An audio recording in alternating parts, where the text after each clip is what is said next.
যাদের নাম 28 তারিখের তালিকায় থাকবে না তার জন্য দায়ী মমতা ব্যানার্জি। কান খুলে শুনে রাখুন, কারণ এটাই চূড়ান্ত ভোটার তালিকা। সাপ্লিমেন্টারি তালিকা তখনই চূড়ান্ত হবে যখন আরপি অ্যাক্ট অনুযায়ী তথ্য কাগজপত্র বিতর্কিত বা সন্দেহজনক ভোটাররা স্যাটিসফাইড করতে পারবে। মুখ্যমন্ত্রী সুপ্রিম কোর্টে নিজে চলে গেলেন, মুখ্যমন্ত্রী নিজে সুপ্রিম কোর্টে চলে গেলেন, তারপর এসআইআর নিয়ে একাধিকভাবে বিভিন্ন দাবি প্রকাশ করছেন। এতে তো কি আলটিমেটলি জটিলতা বাড়ছে এবং সাধারণ মানুষের ভোগান্তি বাড়লো? জটিলতার দায় মুখ্যমন্ত্রী।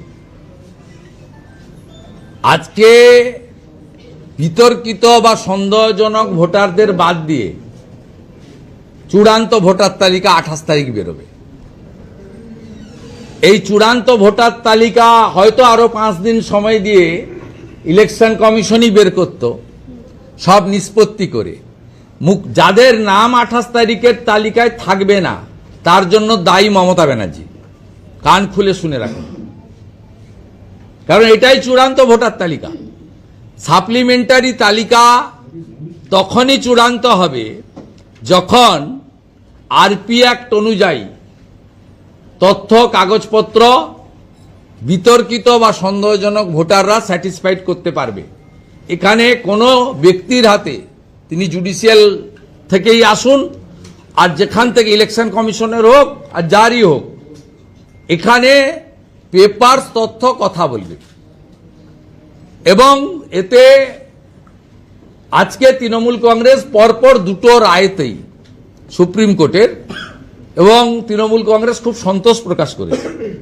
আজকেও তৃণমূল কংগ্রেসের প্রেস নোটে সন্তোষ প্রকাশ করেছে।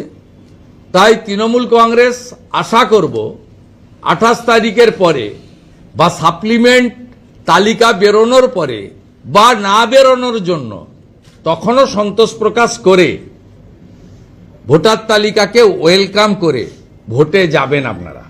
কারণ অন রেকর্ড আপনারা খুশি প্রকাশ করেছেন, যদিও আমরা জানি আপনাদের নিচের তলার কর্মী সমর্থকরা, র্যাঙ্ক এন্ড ফাইলরা, তারা যে হতাশায় ভুগছে, সেই হতাশা কাটানোর জন্য আপনারা এই আর্টিফিশিয়াল আইপ্যাকের তৈরি করে দেওয়া বিবৃতিটা প্রেসে এনেছেন। কিন্তু আজকে শুধু মাইক্রো অবজারভার নয়, শুধু কেন্দ্রীয় বাহিনী নয়, শুধু general police observer, expenditure observer নয়, এই প্রথম ভোটার লিস্টেও উড়িষ্যা এবং ঝাড়খণ্ড থেকে জুডিশিয়াল অফিসার আনতে হচ্ছে।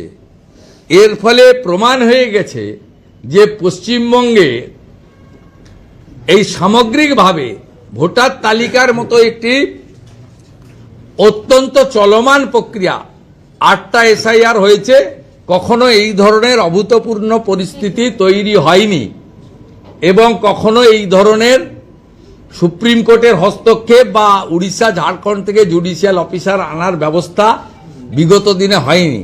সবকিছুই মানুষ দেখছে এবং এরপরে আমাদের মনে হয়েছে মমতা বন্দ্যোপাধ্যায়ের প্রশাসন এবং সরকার এটি একটি অষ্টম আশ্চর্য।